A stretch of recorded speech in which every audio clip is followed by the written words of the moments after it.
ओम शांति। आज 11 जुलाई है। हम सब बच्चे परम धाम छोड़ यहाँ नीचे आ गए। शरीर धारण किया, पाठ बजाया, पाठ पूरा हो रहा है। अब हमें वापस घर जाना है। घर जाने की चाहना हर बच्चे को होती है। मान लो कोई अपने देश से विदेश में चला गया, पर उसको फिर भी अपना घर खींचता जरूर है। यहाँ इस लौकिकता में भी ऐसा होता है। तो जो हमारा ओरिजिनल घर है वो हमें याद आता होगा या नहीं आता। आत्मा जब थक जाती है, जब वो परेशान दुखी हो जाती है, तो उसे अपना घर ही याद आता है। तो हम आत्माएं अब थक गई हैं। इस थकावट से दूर होने के लिए, और हो भी सकते हैं, क्योंकि घर में ही विश्राम होता है ना। शांति तो ओरिजिनल वही मिलती है। भले ये टेम्परेरी शरीर को मिला हुआ घर है, पर आत्मा का घर शांति धाम, परम धाम, जहाँ माता पिता और हम बच्चे रहते हैं, हम वही रहते हैं। वहां जाकर हम भरपूर हो जाते हैं, संपन्न हो जाते हैं। पर उससे पहले यहाँ पावन बनना पड़े, क्योंकि वो घर है पावन आत्माओं का घर। अपवित्र आत्मा कोई जा नहीं सकती है। तो पवित्र यही बनना पड़े, फिर उस घर में जा सकते हैं। तो पवित्र बनाने के लिए बाबा आते हैं। ये हम सबको पता है कि बाबा हमारे इनविटेशन पर आए, हमारे बुलावे पर आए। बाबा स्वयं नहीं आए, हमने बुलाया तो बाबा चला आया। तो जब बाबा नहीं आ रहा था, तब हम उसे यही कहते थे, आप आओ और हमको इस दुखी परेशान ये तमो प्रधान दुनिया से कहीं दूर ले चलो। तो बाबा ने हमें बताया कि अब मैं तुम्हें लेने आया हूँ, चलोगे बच्चे अपने घर? तो हर एक बच्चा कहता है, हाँ बाबा, क्यों नहीं चलेंगे, चलेंगे अपने घर। पर धीरे धीरे यहाँ माया का पॉम्प, साइंस का युग शुरू हो जाता है। फिर बच्चे उसी में उलझ के रह जाते हैं। से घर की याद तो थी बच्चों को, पर जैसे खेल खिलौनों में बच्चे व्यस्त हो जाते हैं ना, मेले में देखते हैं खेल खिलौने हैं, पर जब रात होने को होती है, अंधियारा होने को, घोर अंधियारा, तो भी बच्चों को घर ही याद आता है। तो आज बाबा फिर से याद कराने आए, घर चलना है, घर चलना है, घर याद आता है।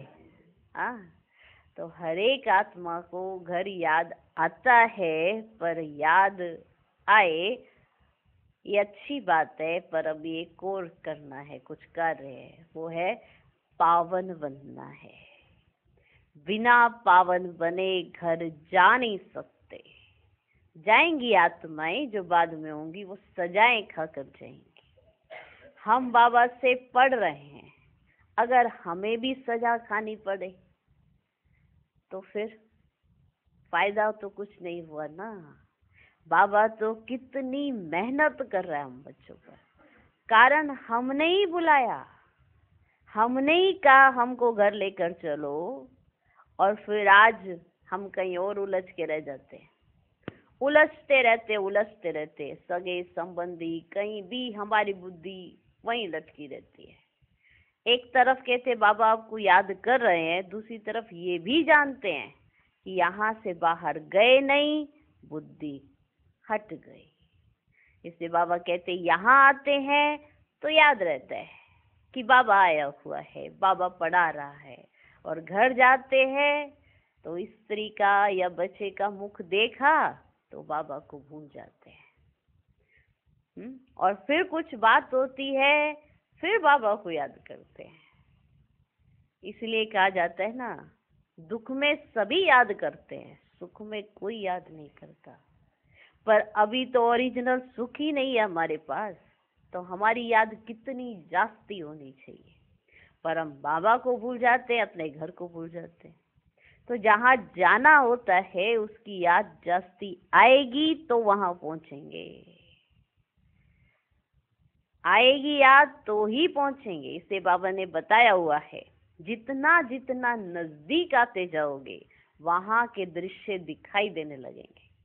अब हम देख लें, जब भी हमें कहीं जाना होता है उससे पहले वहां का कुछ भी चित्र स्मृति में नहीं आता। मान लो जाना पड़ा, हाँ अभी गली में पहुंचेंगे ही, अभी मकान कहीं दूर है, फिर भी उनके घर की पूरी सारी व्यवस्था दिखाई पड़ने लग जाती है, कारण नजदीक पहुंच रहे हैं। ये स्मृतियां होती हैं। तो हम जितना जितना नजदीक पहुंचते जाएंगे उतना दृश्य हमको दिखाई देंगे। तो अभी हमें घर कितना याद आता है और ये बात कितनी समझ आई है, उसी आधार पर हम पावन बनेंगे।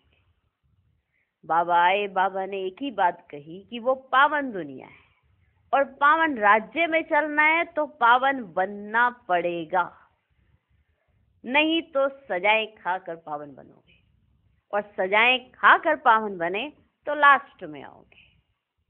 शुरुआत का सुख देख नहीं पाओगे, करके शुरू शुरू में सुख देखा भी तो वो संपन्न सुख तो नहीं देखा ना। एक मकान नया बनता है, फिर उसमें जाएं तो ज्यादा खुशी होती है। एक थोड़ा सा पुराना हो गया है, ये तो नहीं कह सकते ना कि मैं नए मकान में आया हूँ, थोड़े पुराने में ही तो आया हूँ ना। तो जैसा जिसका पुरुषार्थ, जैसी जिसकी याद, वैसा वो पावन बनेगा और पावन दुनिया में चलेगा और पावन राज्य में आएगा। वो हम आत्माओं का घर है, घर में जाना है तो घर को याद करना है। तो आज विशेष बाबा घर की याद दिलाएंगे, तो सुनो बाबा के महावाक्य है। ओम शांति। 11 जुलाई 2014 साकार महावाक्य। बाबा कहते, मीठे बच्चे, शांति धाम पावन आत्माओं का घर है। उस घर में चलना है तो संपूर्ण पावन बनो। आज का प्रश्न, बाप सभी बच्चों से कौन सी गारंटी करते हैं? उत्तर, मीठे बच्चे, तुम मुझे याद करो तो मैं गारंटी करता हूँ कि बिगड़ सजा खाए तुम मेरे घर में चलेंगे। तुम एक बात से दिल लगाओ, इस पुरानी दुनिया को देखते भी नहीं देखो, इस दुनिया में रहते पवित्र बनकर दिखाओ, तो बाबा तुम्हें विश्व की बादशाही अवश्य देंगे। ओम शांति। रूहानी बच्चों से रूहानी बाप पूछ रहे हैं। ये तो बच्चे जानते हैं, बाप आया है हम बच्चों को अपने घर ले जाने के लिए। अब घर जाने की दिल होती है? बाबा ने कहा ना, रूहानी बच्चों से बाप पूछ रहे हैं, तो बाबा ने पूछा, घर जाने की दिल होती है? वह है सब आत्माओं का घर। ये सब जीव आत्माओं का घर एक नहीं है। यहाँ पर स्थूल वतन में सब जीव आत्माओं का घर एक नहीं है, वो सब आत्माओं का घर एक है।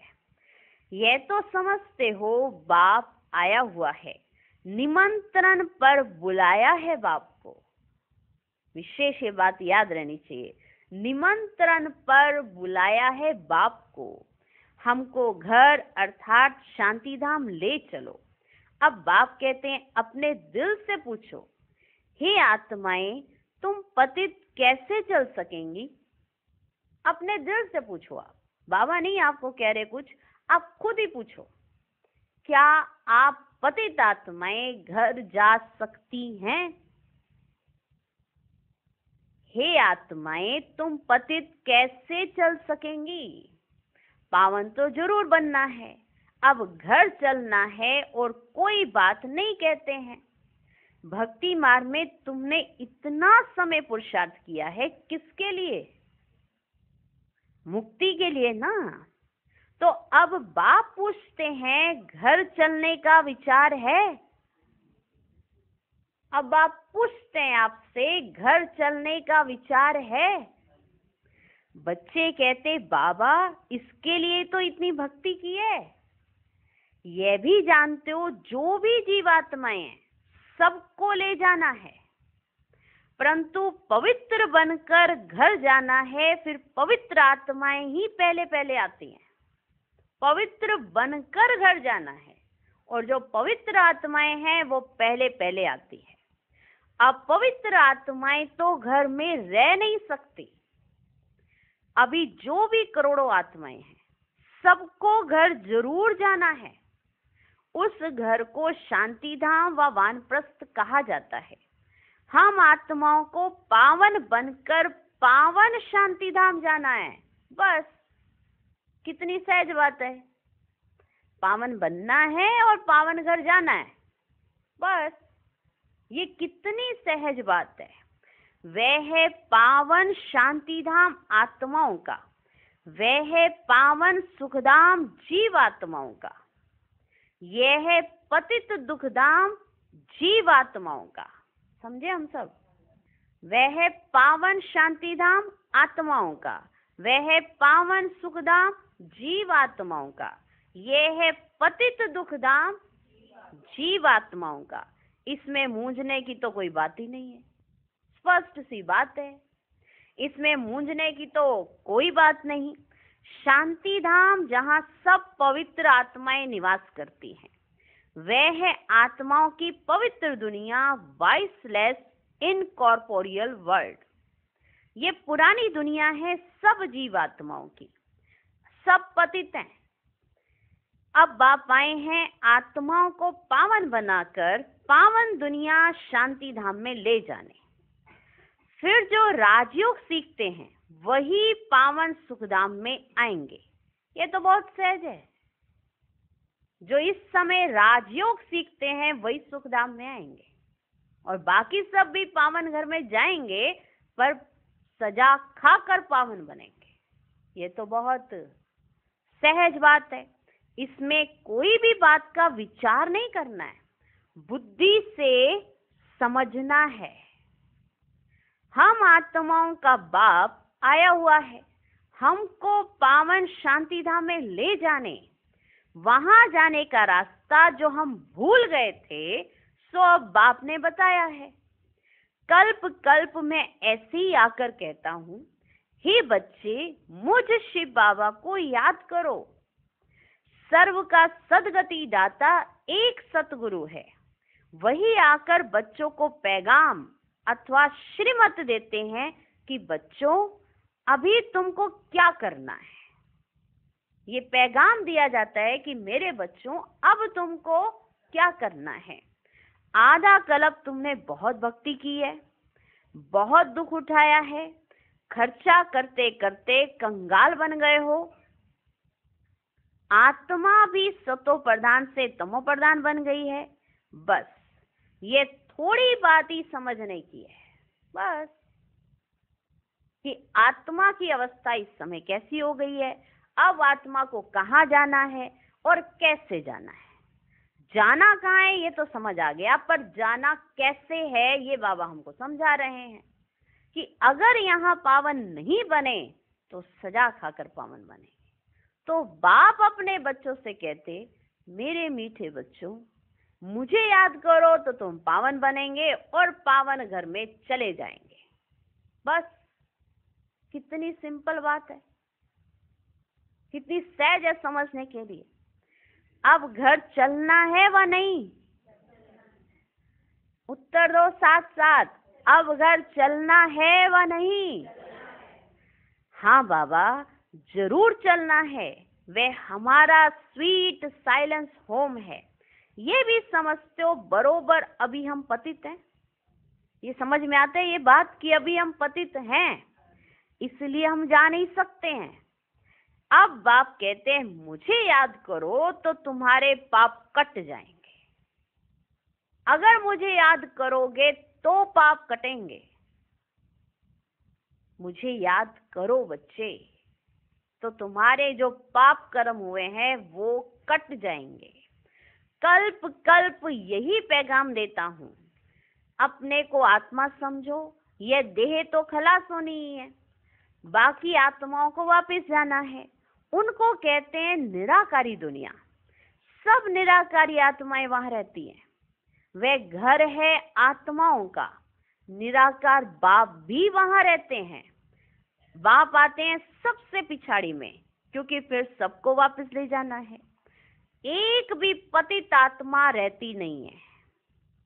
इसमें कोई मूंझने व तकलीफ की तो बात ही नहीं है क्या कोई मूंझने की बात?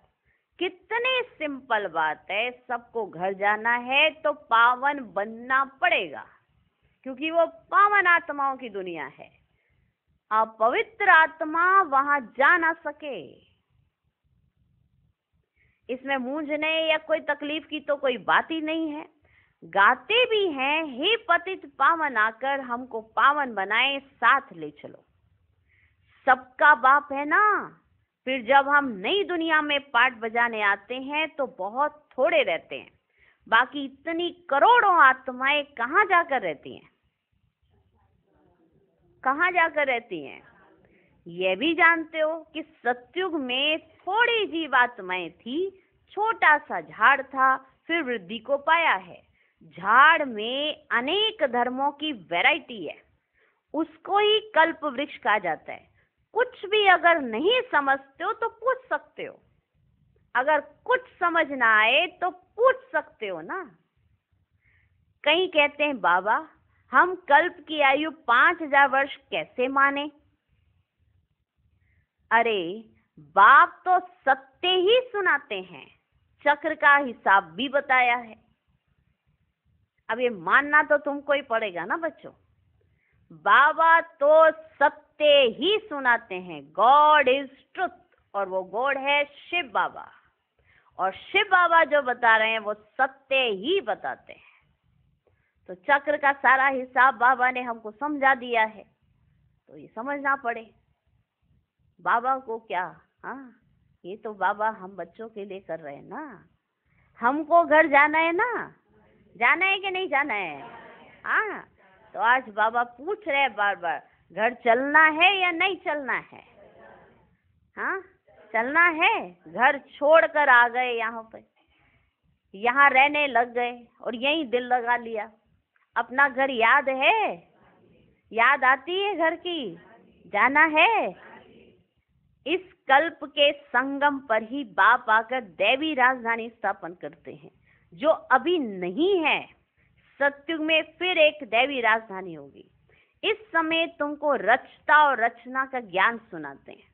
बाप कहते हैं मैं कल्प कल्प कल्प के संगम युगे आता हूँ, नई दुनिया की स्थापना करता हूँ।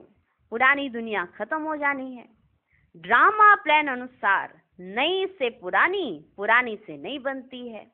इसके 4 भाग भी पूरे हैं, जिसको स्वास्तिका भी कहते हैं, परंतु समझते कुछ भी नहीं है।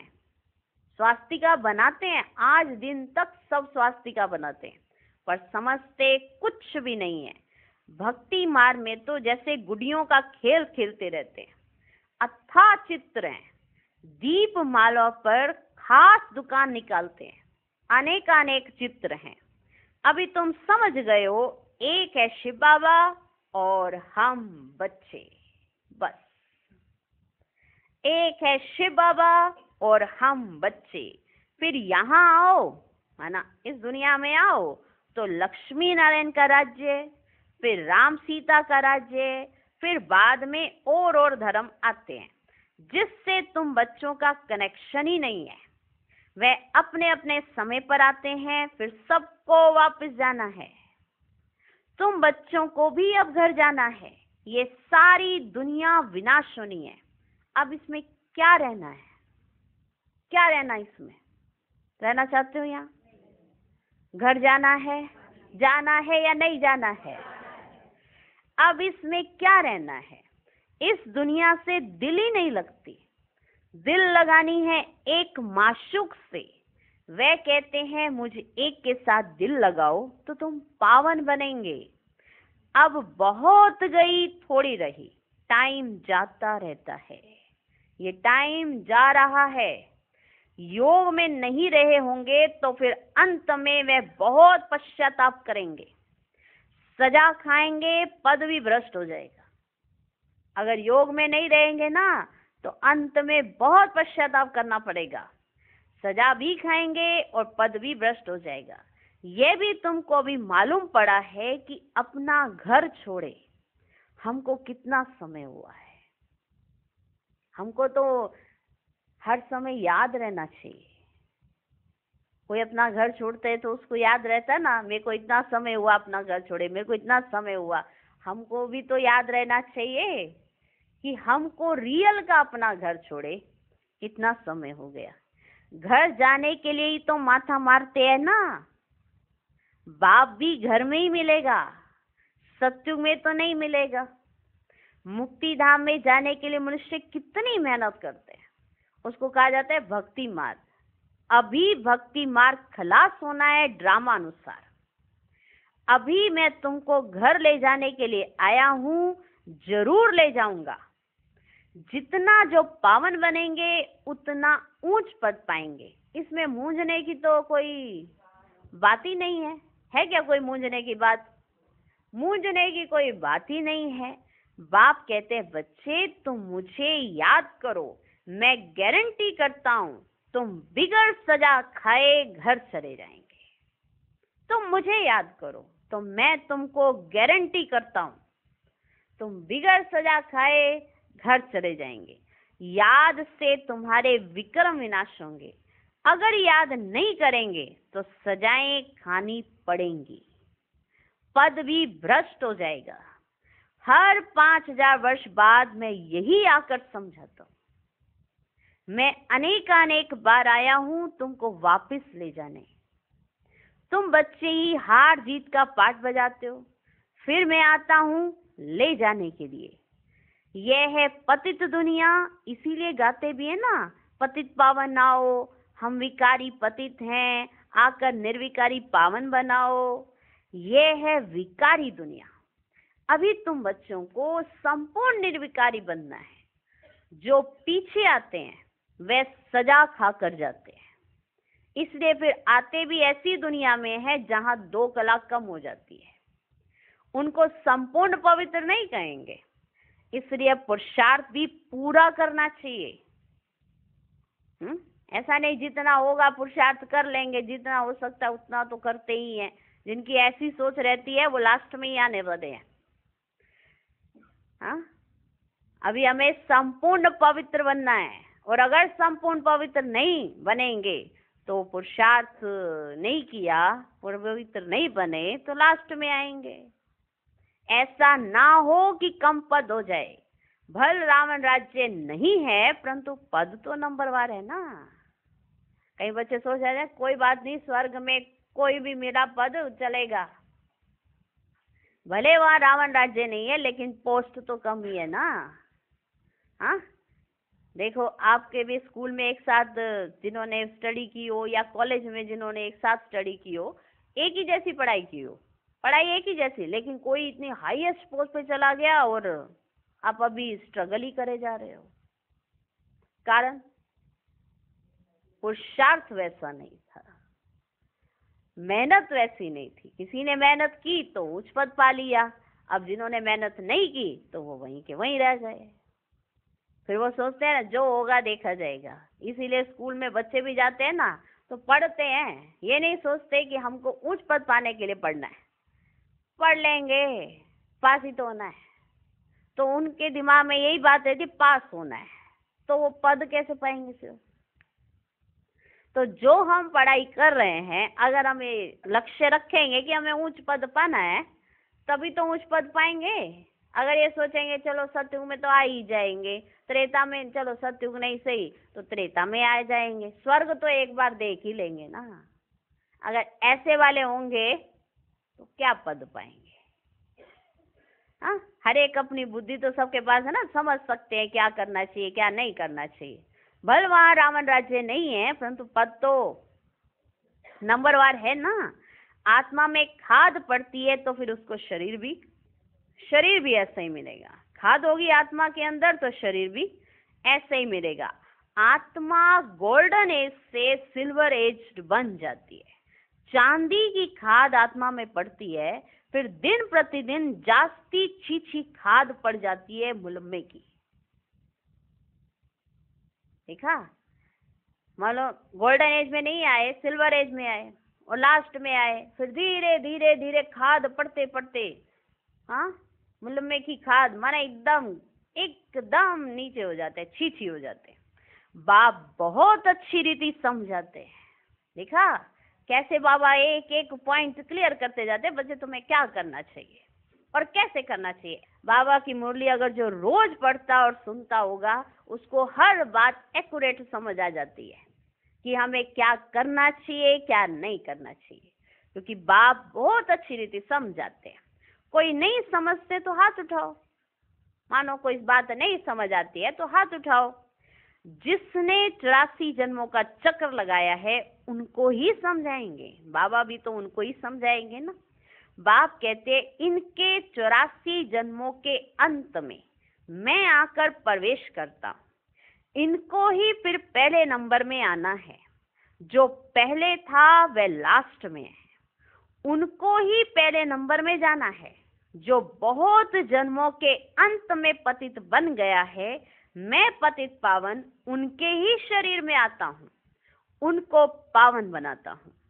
कितना क्लियर कर समझाता हूँ। बाप कहते मुझे याद करो तो तुम्हारे पाप भस्म होंगे। गीता का ज्ञान तो तुमने बहुत सुना और सुनाया है, परंतु उनसे भी तुमने सदगति को नहीं पाया। बहुत सन्यासियों ने तुमको मीठी मीठी आवाज से शास्त्र सुनाए। उनकी आवाज में कितनी कशिश होती है, जो शास्त्र सुनाते हैं उनकी आवाज में कितनी कशिश होती है। तो बाबा कहते बहुत सन्यासियों ने तुमको मीठी मीठी आवाज से शास्त्र सुनाए, जिस आवाज को सुनकर बड़े बड़े आदमी जाकर इकट्ठे होते हैं। कनरस है ना, भक्ति मार्ग है ही कनरस। इसमें तो आत्मा को बाप को याद करना है। यहाँ कनरस की बात नहीं है कि जिसकी आवाज अच्छी लग रही है तो भी सुनना है। यहाँ तो आत्मा को बाप को याद करना है। भक्ति मार्ग अब पूरा होता है। बाप कहते मैं तुम बच्चों को ज्ञान देने आया हूँ जो कोई नहीं जानते। मैं ही ज्ञान का सागर हूँ। ज्ञान कहा जाता है नॉलेज को। तुमको सब कुछ पढ़ाते हैं, 84 का चक्र भी समझाते हैं। तुम्हारे में सारी नॉलेज है, इस समय तुम्हारी बुद्धि में सारी नॉलेज है। स्थूल वतन से सूक्ष्म वतन क्रॉस कर फिर मूल वतन में जाते हो। ये है स्थूल वतन, फिर है सूक्ष्म वतन, फिर है मूल वतन। स्थूल वतन से क्रॉस करते हो सूक्ष्म वतन को और फिर जाते हो मूल वतन में। पहले पहले है लक्ष्मी नारायण की डिनाइस्टी। वहां विकारी बच्चे नहीं होते, रावण राज्य ही नहीं। योग बल से सब कुछ होता है। तुमको साक्षात्कार होता है। अब बच्चा बन गर्भ महल में जाना है, ये साक्षात्कार होता है। अब बच्चा बनना है और गर्भ महल में जाना है। खुशी से जाते हैं। यहाँ तो मनुष्य कितना रोते चिल्लाते हैं, यहाँ तो गर्भ जेल में जाते हैं ना, वहां रोने पीटने की बात ही नहीं। शरीर तो बदलना जरूर है, जैसे सर्प का मिसाल है ना। अब बताओ बच्चे, इसमें मूंझने की तो कोई बात ही नहीं है, जास्ती पूछने का रहता ही नहीं है। एकदम पावन बनने के पुरुषार्थ में लग जाना चाहिए। एकदम पावन बनने के पुरुषार्थ में लग जाना चाहिए। बाप को याद करना मुश्किल होता है क्या? बाप के सामने बैठे हो ना, मैं तुम्हारा बाप तुमको सुख का वर्षा देता हूँ। तुम ये एक अंतिम जन्म याद में नहीं रह सकते हो। एक अंतिम जन्म, इस एक अंतिम जन्म में पावन नहीं बन सकते हो, याद में नहीं रह सकते हो। यहाँ अच्छी रीति समझते भी हैं, जैसे सामने बैठ के मुरली सुनते हैं ना, तो अच्छी रीति समझ जाते हैं। हाँ, हमें ऐसा नहीं करना चाहिए, हमें बाबा को याद ही करना चाहिए, हमें पवित्र बनना चाहिए, आज के बाद हम ऐसा कुछ काम नहीं करेंगे, ऐसे अंदर ठानते रहते हैं। यहाँ अच्छी रीति समझते भी हैं, फिर घर में जाकर स्त्री आदि का चेहरा देखते हैं तो माया खा जाती है। घर जाते स्त्री का माना पत्नी का चेहरा देखा तो माया खा जाती है। या वैसे कोई हो तो बाहर जाके देखेंगे, बाहर की दुनिया को देखेंगे, या बाहर स्त्री का चेहरा देखा तो माया खा जाती है। बाप कहते कोई में भी ममत्व नहीं रखो, वह तो सब कुछ खत्म होना ही है, याद तो एक बाप को ही करना है।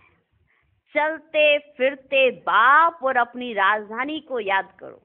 दैवी गुण भी धारण करने हैं, याद भी करना है, और तुम बच्चों को दैवी गुण भी धारण करने हैं। सत्युग में ये गंदी चीजें मां शादी होता ही नहीं है। बाप कहते हैं विकारों को भी छोड़ दो, हम तुमको विश्व की बादशाही देता हूं। कितनी आमदनी होती है, कितनी आमदनी होती है, तो क्यों नहीं पवित्र रहेंगे? कितना सब कुछ तुम्हें पवित्र रहने से मिलता है, तो तुम्हें क्यों नहीं पवित्र रहना चाहिए? सिर्फ एक जन्म पवित्र रहने से कितनी भारी आमदनी हो जाती है। भल इकट्ठे रहो, ज्ञान तलवार बीच में हो। घर गृहस्थ में इकट्ठे रहो, भल इकट्ठे रहो, पर ज्ञान तलवार बीच में हो। पवित्र रह दिखाया तो सबसे ऊंच पद पाएंगे, क्योंकि बाल ब्रह्मचारी ठहरे। फिर नॉलेज भी चाहिए, औरों को आप समान बनाना है, सन्यासियों को दिखाना है कि कैसे हम इकट्ठे रहते पवित्र रहते हैं। सन्यासियों को दिखाओ कि ये है एक बेहद का सन्यास, कि घर गृहस्थ में रहते कैसे पवित्र रहते हैं, ये दिखाओ। क्योंकि वो तो फिर घर बार छोड़ के चले जाते हैं ना, तो सन्यासियों को दिखाना है कि कैसे हम इकट्ठे रहते पवित्र रहते हैं। तो समझेंगे इनमें तो बड़ी ताकत है, जो इस तरह से रह सकते हैं, तो वो समझेंगे। फिर आप बताओ कि ये ताकत कहाँ से मिल रही है? बाप कहते हैं इस एक जन्म पवित्र रहने से 21 जन्म तुम विश्व के मालिक बनेंगे। कितनी बड़ी प्राइज मिलती है, तो क्यों नहीं पवित्र रह दिखाएंगे? बताओ, इतनी बड़ी प्राइज मिलती है तो क्यों नहीं पवित्र रह दिखाएंगे? टाइम ही बाकी थोड़ा है, आवाज भी होता रहेगा, अखबार में भी पढ़ेंगे, अखबार में भी पढ़ेगा। देखना, रिहर्सल तो देखी है ना, हिरोशिमा नागासाकी पे बम गिराया, रिहर्सल तो देखी है ना। एक एटम बम से क्या हाल हो गया, अभी तक हॉस्पिटल में पड़े हैं। अभी तो ऐसे बम शादी बनाते हैं जो कोई तकलीफ नहीं हो, फट से खत्म। और ये रिहर्सल होकर फिर फाइनल होगा, देखेंगे फट से मरते हैं व नहीं, फिर और युक्ति रचेंगे। हॉस्पिटल आदि होगी ही नहीं, कौन बैठ खिदमत करेंगे, कौन बैठकर किसकी सेवा करेंगे? क्योंकि सभी शरीर छोड़ देंगे, कौन बैठ खिदमत करेंगे? कोई ब्राह्मण आदि खिलाने वाला नहीं रहेगा। जैसे अभी तो किसी के शरीर छोड़ने पर ब्राह्मणों को खिलाया जाता है ना, तो जब सभी शरीर छोड़ देंगे तो कौन किसका खिलाएगा? कोई ब्राह्मण आदि खिलाने वाला नहीं रहेगा। बॉम्ब छोड़ा और खल्लास, अर्थक्वेक में सब दब जाएंगे, देरी नहीं लगेगी। ये बातें याद रहनी चाहिए। अभी तो अर्थक्वेक नहीं हुआ ना, जैसे पानी आया कैसे एकदम, अभी क्या था और अभी देखो कुछ ही सेकंड के अंदर क्या हो गया। लेकिन वो दबे, मिट्टी के अंदर दबे, लेकिन अर्थक्वेक नहीं हुआ था, जिसकी वजह से बॉडी अंदर चली जाती। लेकिन उस समय तो अर्थक्वेक होगा और सब अंदर दब जाएंगे, देरी नहीं लगेगी। यहाँ ढेर मनुष्य हैं, सत्युग में बहुत थोड़े होते हैं, तो इतने सब कैसे विनाश होंगे?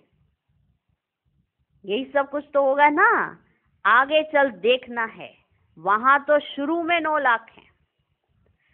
फकीर भी तुम हो, साहेब भी तुमको प्यारा है। अभी कौन हो? फकीर। बाबा कहते फकीर भी तुम हो, साहेब भी तुमको प्यारा है। अभी सबको छोड़ अपने को आत्मा समझ लिया है। ऐसे फकीरों को बाप प्यारा लगता है, जिन्होंने सब कुछ छोड़कर, शरीर से नहीं छोड़ा लेकिन शरीर को ही भुला दिया। शरीर से छोड़कर कहीं भागे नहीं, लेकिन साथ में रहते अपने शरीर को ही भुला दिया, सब कुछ बुद्धि से भुला दिया। ऐसे फकीर बहुत पसंद आते हैं। उनकी तपस्या, उनका तप या उनका त्याग, फकीरों को इसे याद किया जाता है उनके त्याग के बल पर। आज भी इतने फकीर हुए हैं जिन्होंने अपना त्याग किया है हर चीजों का। लेकिन आप भी फकीर हो। आप एक ऐसा फकीर हो जिसने सबके साथ रहते हुए सब कुछ, सब चीजों का त्याग कर दिया। इसलिए बाबा ने कहा फकीरों को साहेब बहुत प्यारा होता है। तो तुम्हें साहेब बहुत प्यारा है। सतयुग में बहुत छोटा सा झाड़ होगा, बातें तो बहुत समझाते हैं। हाँ, कितनी डिटेल में बाबा ने हम सब बच्चों को समझाया है। फकीर की बात भी बताई कि फकीरों को साहेब, वो खुदा, वो अल्लाह, वो कितना प्यारा होता है। वो उस पर फिदा हो जाते हैं। फकीरों से पूछो कि तुम्हारा इश्क किससे है? उस खुदा से, उस अल्लाह से, उस साहेब से। जो फकीरों का नशा होता है ना, जो उनका इश्क होता है, नंबर 1। इसीलिए बाबा ने कहा तुम सबसे बड़े फकीर हो, तुम सब कुछ। क्योंकि फकीर दूसरों के लिए दुआ करते हैं, अपने लिए कुछ नहीं मांगते। समझ में आया? फकीरों के बारे में भी जान लो। उनको साहेब इसीलिए प्यारा होता है, उनको ये वरदान मिला होता है। ये वरदान होता है उनके पास कि वो जिसके लिए दुआ करेंगे उसकी मुराद पूरी हो जाएगी। ये वरदान होता है। तो सबसे पहले बाबा कितनी बातें हम बच्चों को समझाते हैं, बहुत डिटेल की बातें, बहुत बातें समझाई हैं, समझाते तो बहुत है। तो हम सब फकीर हैं और एक है हमारा साहिब। अब देखो, आप फकीर उस साहिब को कितना प्यार करते हो। पहले तो फकीर समझना पड़े, पहले फकीर बनना पड़े। सब कुछ भूल के बनो, सबके साथ रहते सब कुछ भूलो, ऐसा फकीर बनो। ऐसे फकीरों को बाप प्यारा लगता है। सत्युग में बहुत छोटा सा झाड़ होगा, बातें तो बहुत समझाते हैं। जो भी एक्टर्स हैं सब आत्माएं अविनाशी हैं, अपना अपना पार्ट बजाने आती हैं। कल्प कल्प तुम ही आकर बाप से स्टूडेंट बन पड़ते हो। जानते हो बाबा हमको पवित्र बनाकर साथ में ले जाएंगे। बाबा भी ड्रामानुसार बंधाईमान है, सबको वापस जरूर ले जाएंगे। इसलिए नाम ही है पांडव सेना। तुम पांडव क्या कर रहे हो? तुम बाप से राज्य भाग्य ले रहे हो, हूबहू कल्प पहले मिस्र। क्योंकि पांडवों को राज्य दिलाने के लिए ही परमात्मा सारथी बनता है। शिव बाबा सारथी बना है हम सब पांडवों का। किस लिए? राज्य दिलाने के लिए। हूबहू कल्प पहले मिसल, नंबरवार पुरुषार्थ अनुसार। अब पांडवों में भी कौन पांडव? अर्जुन। सारथी तो शिव बाबा है, और साथ कौन में बनेगा? अर्जुन। ये हर एक देख ले कि मेरा नंबर कहाँ है। इसे बाबा कहते हैं हर एक है पर नंबरवार पुरुषार्थ अनुसार। अच्छा, मीठे मीठे सिकिलधे बच्चों प्रति माता पिता बाप दादा का याद प्यार और गुड मॉर्निंग। रूहानी बाप की रूहानी बच्चों को नमस्ते। हम रूहानी बच्चों की भी रूहानी बाप को नमस्ते नमस्ते नमस्ते। Good morning good morning good morning. धारणा के लिए मुख्य सार। पहला पॉइंट, बाप का प्यारा बनने के लिए पूरा फकीर बनना है। देह को भी भूल स्वयं को आत्मा समझना ही फकीर बनना है। बाप से बड़े से बड़ी प्राइज देने के लिए संपूर्ण पावन बनकर दिखाना है। दूसरा पॉइंट, वापस घर जाना है। इसलिए पुरानी दुनिया से दिल नहीं लगानी है, एक माशूक से ही दिल लगानी है। बाप और राजधानी को याद करना है। आज का वरदान, हर घड़ी को अंतिम घड़ी समझ सदा एवर रेडी रहने वाले तीव्र पुरुषार्थी भव।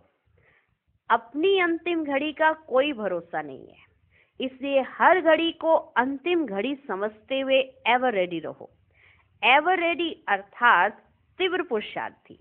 ऐसे नहीं सोचो कि अभी तो विनाश होने में कुछ टाइम लगेगा, फिर तैयार हो जाएंगे। नहीं, हर घड़ी अंतिम घड़ी है, इसलिए सदा निर्मोही, निर्विकल्प, निर्व्यर्थ, व्यर्थ भी नहीं, तब कहेंगे एवर रेडी।